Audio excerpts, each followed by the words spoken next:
Bwana Yesu asifiwe. Bwana Yesu apewe sifa. Tunaendelea tena na somo letu la vigezo au masharti au kanuni ya kuwa Mkristo. Tumemaliza hivyo vigezo vyote vinne ambavyo kigezo cha kwanza ni kumwamini Yesu kuwa ni Bwana na Mwokozi wa ulimwengu na kwamba alikufa na kufufuka. Kigezo cha pili ni kumkiri Yesu kwa kinywa chako kuwa ni Bwana na Mwokozi na kwamba alikufa na kufufuka. Na kigezo cha tatu ni kujazwa na Roho Mtakatifu, kuongozwa naye na kumpa uhalali wa kila kitu kwenye maisha yako, akutawale, akuongoze, akufundishe, akusaidie, akubebe na udhaifu wako pia. Kigezo namba 4 ni kuishi kama Yesu anavyotaka. Taishije kama Yesu anavyotaka? Ni kwa kujifunza kwake Yesu Kristo wa Nazareti, mwana wa Mungu aliye hai. Ni kwa kutoa muda wako ujifunze Yesu anataka nini, hataki nini. Yesu ameagiza nini na ametuamuru nini na anataka tufanye nini ili tuweze kukidhi vigezo na masharti vya kuwa wa Kristo na kuwa mali ya Yesu Kristo wa Nazareti, mwana wa Mungu aliye hai. Hatimaye tupate kuthibitishwa na hatimaye tupate Yesu atuhalalishe kwamba tunaweza kuingia kwenye ufalme wake. Kwa sababu yeye anasema, kwa nini mwaniita Bwana Bwana huku amfanyi yale ni waagizayo? Ni hakika Yesu Kristo wa Nazareti, mwana wa Mungu aliye hai, amemwaga damu, amekufa msalabani, ameteseka, ametununua kwa damu ya thamani. Ni hakika Yesu Kristo wa Nazareti, mwana wa Mungu aliye hai, alikufa akafufuka. Lakini huyu Yesu Kristo wa Nazareti, mwana wa Mungu aliye hai, anataka tuishi sasa kama yeye anavyotuagiza, kama yeye anavyotaka, ili hata watu wengine huko nje waweze kututambua kwamba hakika sisi ni mali ya Yesu Kristo. Watuone kwamba sisi ni watu wa tofauti, na hakika waweze kujifunza kutoka kwetu na kupokea mema kutoka kwetu, maana kwa kweli Yesu Kristo ni upendo. Yesu Kristo anataka tuishi tofauti kabisa na ulimwengu unavyoishi, ili hata watu wa nje washawishwe na sisi kwamba jamani, tuseme kweli, Wakristo ni watu wema, Wakristo ni watu wapole, Wakristo ni watu wazuri. Yaani anataka hata watu baki huko nje waweze kujifunza na kutamani kuingia katika huu ufalme kwa matendo yetu, vile ambavyo tunaishi kulingana na huyu Yesu Kristo wa Nazareti, mwana wa Mungu aliye hai, alivyotuamuru na kutuagiza. Bwana Yesu apewe sifa. Bwana Yesu atukuzwe. Jana tulianza kuangalia amri za Mungu kwa mujibu wa Yesu. Tukaanza na amri kuu ambayo ndio amri ya kwanza. Hii amri ya kwanza, mpende Bwana Mungu wako kwa moyo wako wote, kwa akili zako zote na kwa nguvu zako zote. Ndio ambayo tunaiona katika kitabu cha Kutoka kwenye Torati. Kwanza kabla sijaendelea na hizi amri, nije kwanza nitoe maelezo hapa kwamba Yesu Kristo wa Nazareti, mwana wa Mungu aliye hai, alipokuja hapa duniani alikuja kuitimiliza Torati. Yesu alikuja kuitimiliza Torati. Yesu alikuja kuikamilisha Torati, maana Torati ni kama kidogo ilikuwa ina mapungufu. Kwa hiyo Yesu alikuja kuikamilisha, kuiweka iwe sahihi, kuisahihisha, yani kuifanya yale mapungufu kidogo yaliyokuwepo ambayo wakati ule walipewa wana wa Israeli kulingana na ugumu wa mioyo yao, kulingana na ugumu wa tabia zao, kulingana na ugumu wa hali ilivyokuwa. Kwa sababu tusisahau, wakati wana wa Israeli wanaishi katika ulimwengu huu, walikuwa hawajapewa neema kama tuliopewa sisi ya kuwa na Roho Mtakatifu. Kwa hiyo wao walikuwa wanaongozwa kwa sheria, walikuwa wanaongozwa kwa kanuni. Lakini tofauti na Mkristo wa leo ambayo umeokoka leo baada ya huyu Yesu kuwa amekufa msalabani, amemwaga damu, akafa, akafufuka, sisi tunatakiwa tuishi kwa kuongozwa na Roho wa Mungu. Na ndio maana tukiongozwa na Roho wa Mungu hatupo chini ya sheria.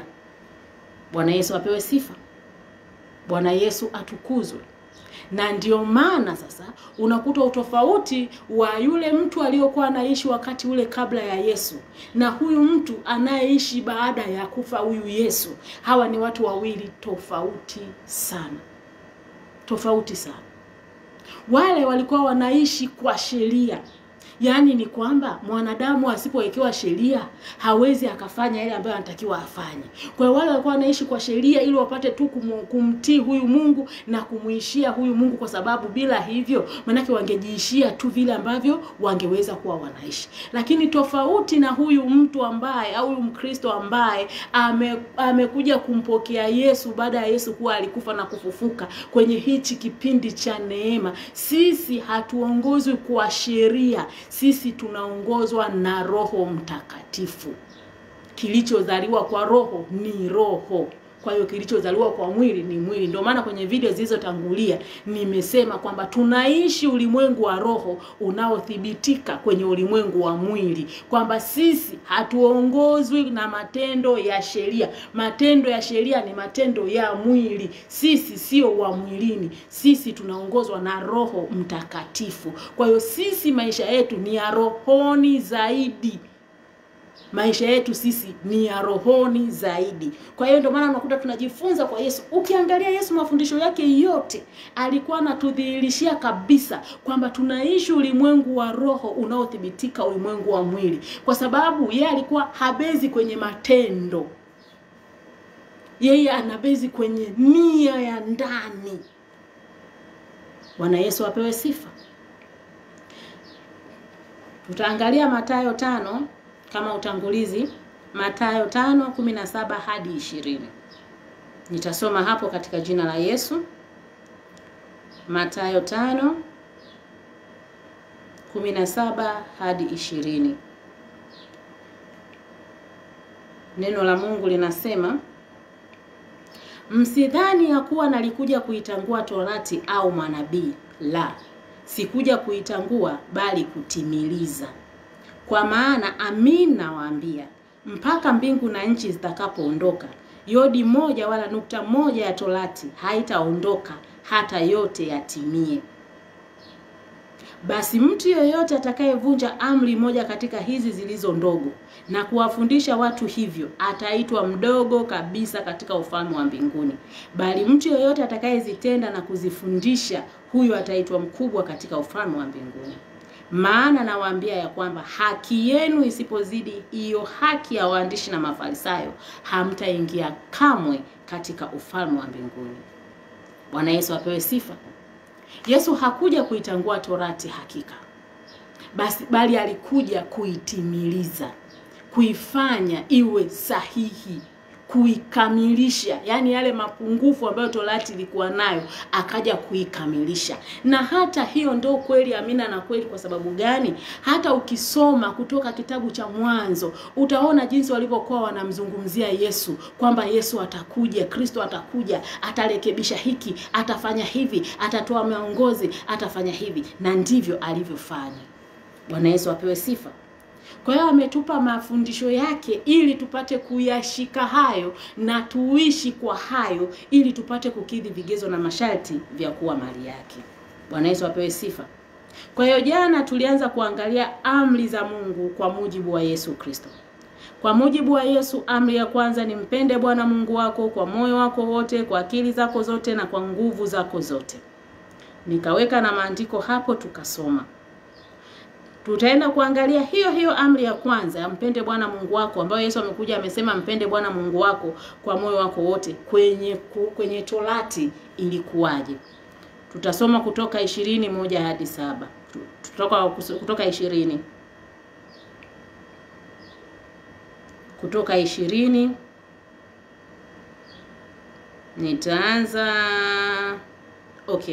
nitaanza na mstari wa 2.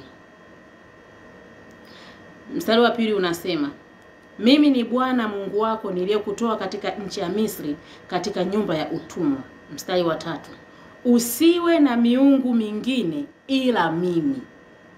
Hiyo ndo ya kwenye Torati. Kwamba usiwe na Mungu mwingine ila yeye.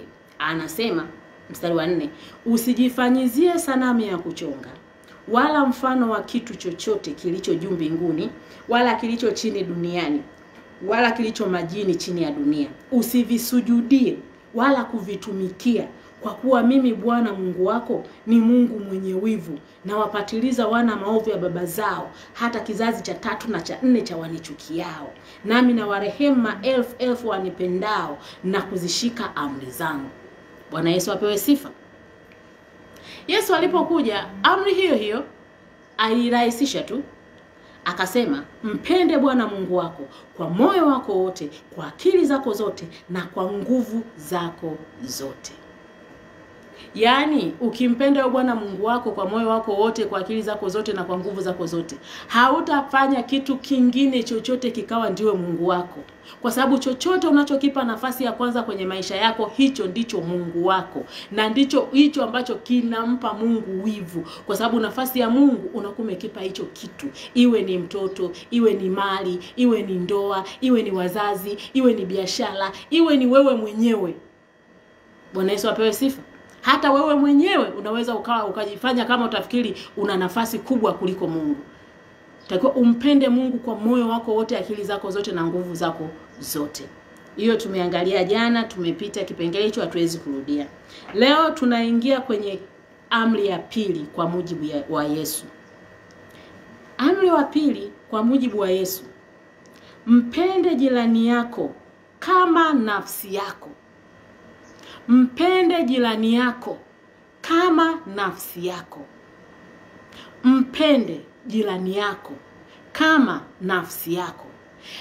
Amri ya kwanza, mpende Bwana Mungu wako kwa moyo wako wote, kwa akili zako zote, kwa nguvu zako zote, na kwa roho yako yote. Amri ya pili, mpende jirani yako kama nafsi yako. Yaani kwenye hii amri ya kwanza unampenda Mungu kuliko hata wewe mwenyewe. Lakini kwenye hii amri ya pili, umpende jirani yako kama nafsi yako. Kile ambacho upendi wewe kutendewa, usimtendee mwingine.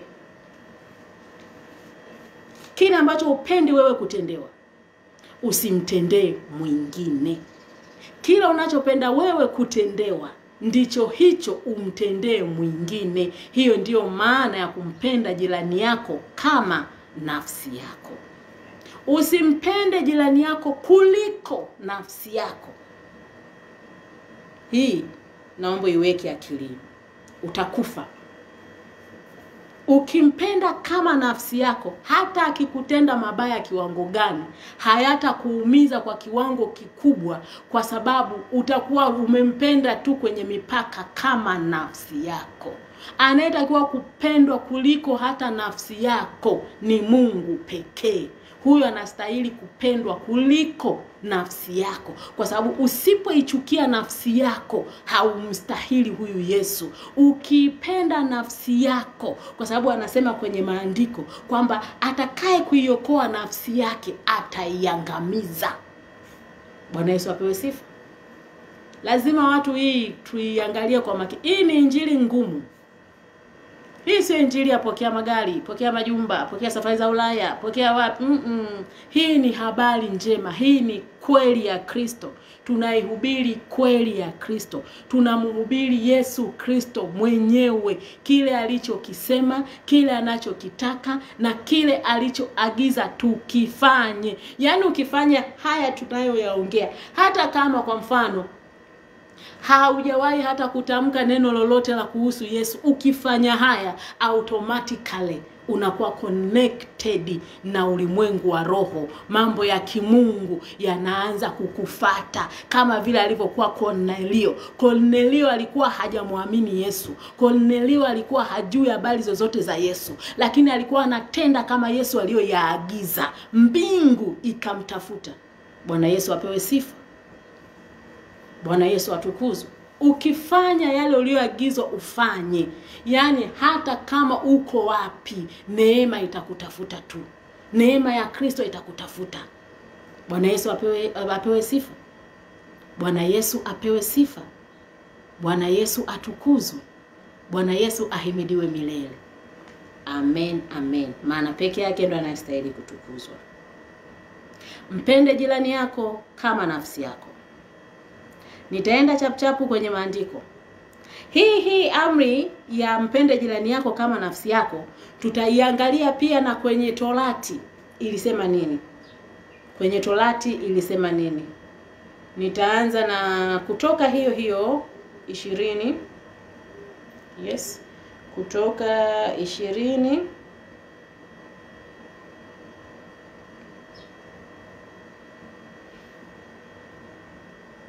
Kutoka 20. Neno la Mungu linasema,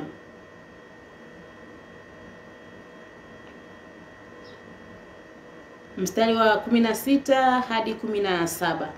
Nitasoma katika jina la Yesu. Neno la Mungu linasema, usimshuhudie jirani yako uongo.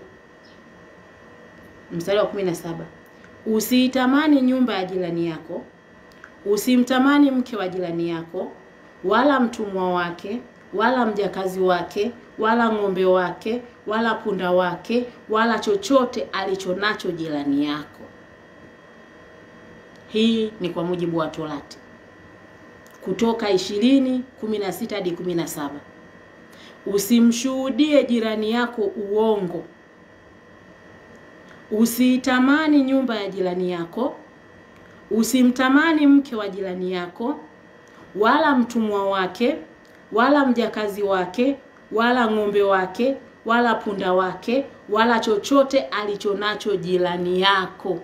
Bwana Yesu apewe sifa. Mpende jirani yako kama nafsi yako. Yale usiyopenda wewe kutendewa, usimtendee mwenzako. Usimtendee mwingine. Haya ni maandiko. Wala usijifanye mwamba sana, kwamba unaweza ukamfanyia tu mtu kalala, ukaamka ukamsingizia tu mtu mambo makubwa, akafukuzwa kazi, akadhalilika, akatukanika, akaonekana si kitu, alafu ukafunga mdomo, ukajiona uko salama. No. Ni kwa uangamivu wako wewe mwenyewe. Mpende jirani yako kama nafsi yako. Bwana Yesu apewe sifa. Bwana Yesu atukuzwe. Usimtoe mtu machozi. Kile usichopenda kutendewa, usimtendee mwingine. Mpende tu. Kama ana shida, msaidie. Kama ana wakati mgumu, msaidie. Huwezi kumsaidia, muombee Mungu amsaidie. Bwana Yesu apewe sifa. Lakini usiwe sababu ya mwingine kutoka machozi. Usiwe sababu ya mwingine kulia. Usiwe sababu ya mwingine kuumia. Usiwe sababu. Bwana Yesu apewe sifa. Usiwe sababu kabisa. Jilinde. Usiwe sababu ya mwingine kuumia. Kwa sababu hautatoka salama. Hata asiposema neno kwa Mungu. Kwa sababu ni maandiko. Hakika yatakugharimu. Kila kosa lina gharama. Kila kosa lina gharama. Kila dhambi ina gharama. Bwana Yesu apewe sifa. Bwana Yesu atukuzwe. Hii ni amri ya pili ya Yesu. Mpende jirani yako kama nafsi yako. Yale usiyopenda kutendewa, usimtendee mwingine. Yale usiyotaka kusikia yanakupata wewe au familia yako au ukoo wako au uzao wako, usimtendee mwingine. Bwana Yesu apewe sifa. Ukimpenda jirani yako kama nafsi yako, hautamwibia, hautamdhulumu, hautamsababishia machozi, hautamsingizia, hautamfanyia magumu, hautamuumiza moyo. Hata akiwa ana shida utamhurumia, utampenda, utamjali. Katika kidogo utakachokuwa nacho utashare naye, kwa sababu tuko kwenye safari ya kwenda mbinguni.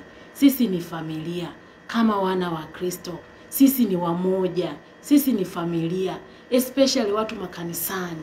Naongea na watu ambao tuko makanisani, watu ambao tumemwamini Kristo. Usimuone mtu wenzako ana shida ukatoka ukaenda kumtangaza, msaidie. Changamoto ni sehemu tu ya maisha, kwa maisha ya mwanadamu. Msaidie. Hata kama unaunga nusu, yeye hana kabisa, mpe robo.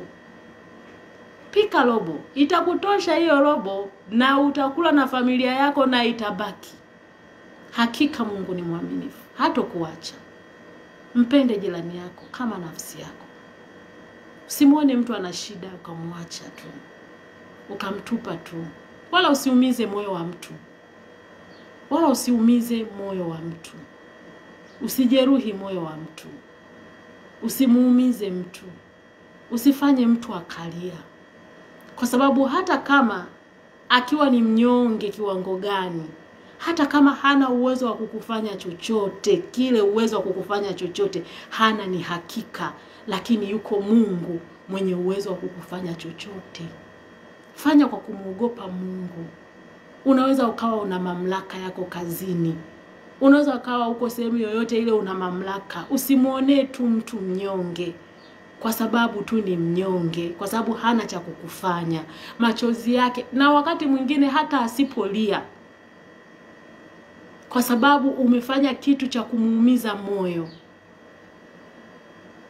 utavuna. Bwana Yesu apewe sifa. Tukiyaishi haya ambayo Kristo ametufundisha, tutaishi kwa furaha sana na amani hapa duniani. Hatutakuwa chanzo cha wengine kulia na kuugua. Hatutakuwa chanzo cha wengine kupata magumu. Kwa sababu kuna watu hapa duniani wana roho ngumu. Yaani mtu analala tu anaamka, anawaza tu kwamba nataka nimdhalilishe huyu mtu. Nataka nimwaibishe, kila mtu amuone si kitu, afai, takataka. Nataka kila mtu amuone yeye ni wa hovyo, ili ateseke, aangamie mpaka afe mbali kabisa. Anatunga bonge la uongo kwa ajili ya huyo mtu. Na kwa sababu anajua watu wanamuamini, ana uwezo wa kufanya lolote na hakuna anayeweza kumfanya chochote. Na anafanya na watu wanamuamini, lakini anasahau. Yuko bouncer. Yuko Mungu anayeshika maisha ya mwanadamu, anayemtetea mwanadamu, anayempigania mwanadamu, aliyemwaga damu na kufa msalabani kwa ajili ya mwanadamu. Aliacha enzi huyu Yesu. Aliacha mamlaka yake mbinguni. Aliacha utukufu wake. Akaja akapata mateso makali. Alipigwa, alidhalilika, alitukanika, aliaibika, alimwaga damu, akafa msalabani kwa aibu. Unafikiri atakuacha uende salama? Anasema makwazo hayana budi kuja, lakini ole wake ayaletaye hayo makwazo. Ingekuwa ni heri angefungiwa jiwe na kutupwa baharini kuliko kumkosesha mmoja wapo wa wadogo hawa. Kuwa makini kwenye kila unachokifanya. Fikiri kwanza kabla ya kutenda. Fikiri kwanza kabla ya kusema. Kwa sababu ulimwengu wa roho ni halisi. Ni halisi. Ulimwengu wa roho ni halisi. Wewe unaweza ukaona unafanya tu, lakini umevunja amri, kanuni ya Mkristo. Umeshajitoa kwenye hii. Umeliza mtu, umeumiza mtu, umelalua moyo wa mtu. halafu umekaa salama, umekaa umenyosha mikono kwa sababu amesema samehe 7 mara 70, atanisamehe tu. Hakika atakusamehe. Hakika atakusamehe. Lakini kwa sababu imeandikwa, utalipa gharama ya kosa. Bwana Yesu apewe sifa. Bwana Yesu atukuzwe.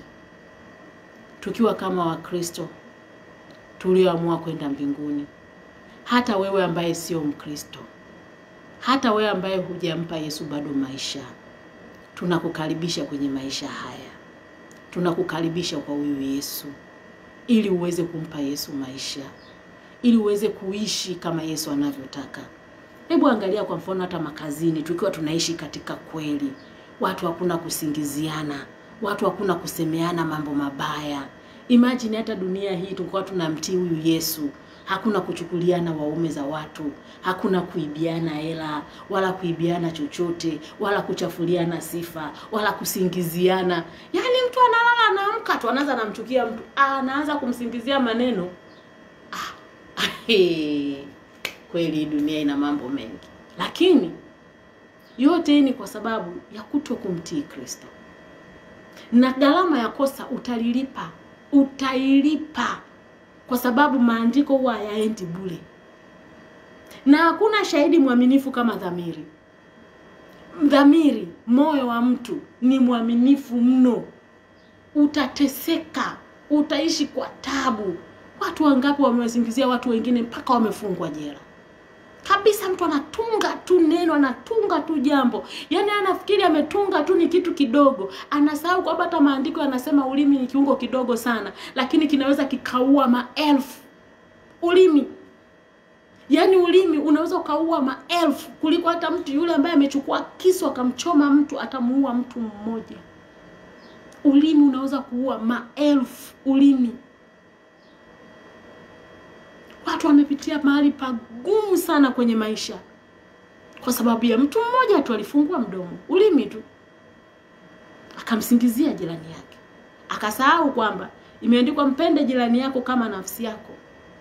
Akasahau kwamba imeandikwa usimshuhudie jirani yako uongo, wala usitamani nyumba ya jirani yako. Kwa sababu ukimpenda jirani yako, hata Mungu akiwa amembariki huyu jirani yako, hutakuwa na wivu naye, hutakuwa na mambo naye mabaya. Kwa sababu hakika lazima ukubali, yani utake ustake, ukubali ukatae. Mungu hapa duniani ameumba watu tofauti. Atakavyombariki huyu sivyo atakavyokubariki wewe. Neema itakavyokuwa kwa huyu sio neema itakayokuwa nayo kwako wewe. Au neema utakayokuwa nayo wewe sio lazima na huyu mwingine awe nayo. Ni maisha ambayo watu tutakuwa tuko tofauti tu kwa design hiyo. Kwa hiyo usitake wewe kila kitu kiwe chako, huo ni ubinafsi sasa. Unaanza kutamani kwamba hii nyumba ingekuwa ya kwangu. Yeye aliyopewa ndo Mungu kampa huyo. Bwana Yesu apewe sifa. Bwana Yesu atukuzwe. Bwana Yesu ahimidiwe. Usitamani nyumba ya jirani yako.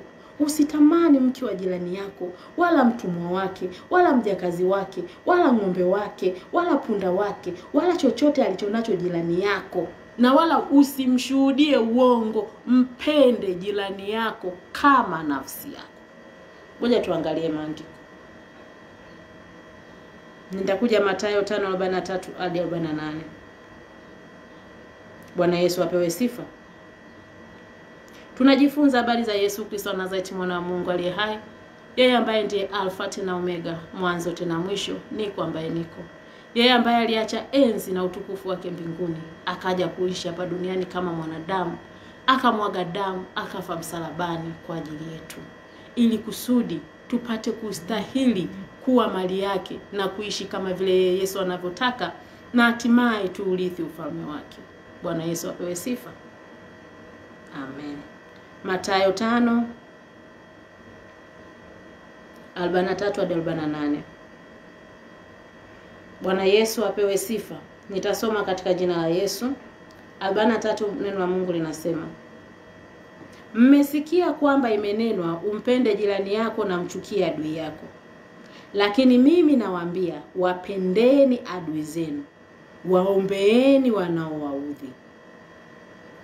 Nimesikia kwamba umpende jirani yako na umchukie jirani adui yako. Kwa hiyo hapa unaposema mpende jirani yako kama nafsi yako, yaani hapa kwa kifupi ni kumpenda mtu yeyote anayekupenda, anayekuchukia, anayekuwazia mema, anayekuwazia mabaya, kwa sababu lakini mimi nawaambia wapendeni adui zenu, waombeeni wanaowaudhi, ili mpate kuwa wana wa baba yenu aliye mbinguni. Maana yeye huangazia jua lake waovu na wema, huanyeshea mvua wenye haki na wasio haki. Maana mkiwapenda wanaowapenda ninyi, mwapata thawabu gani? Hata watoza ushuru je, nao hawafanyi hayo hayo?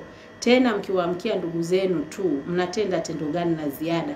Hata watu wa mataifa je, nao hawayafanyi kama hayo? Basi ninyi mtakuwa wakamilifu kama baba yenu wa mbinguni alivyo mkamilifu. Mpende jirani yako kama nafsi yako. Nitasoma Luka 10:29 hadi 37. Luka 10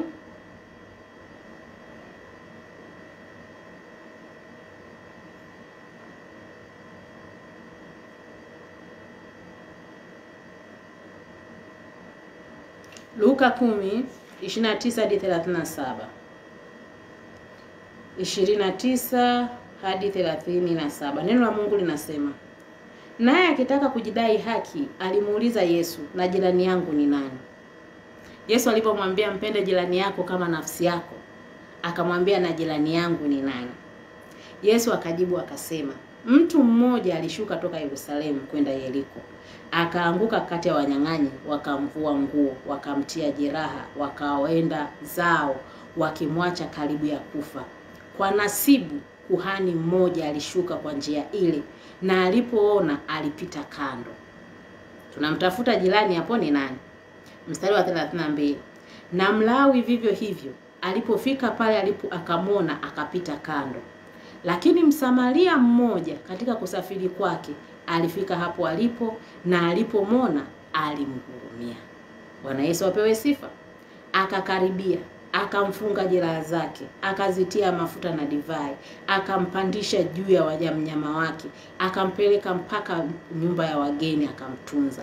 Hata siku ya pili akatoa dinari 2, akampa mwenye nyumba ya wageni akisema, mtunze huyu, na chochote utakachogharimiwa zaidi mimi nitakaporudi nitakulipa.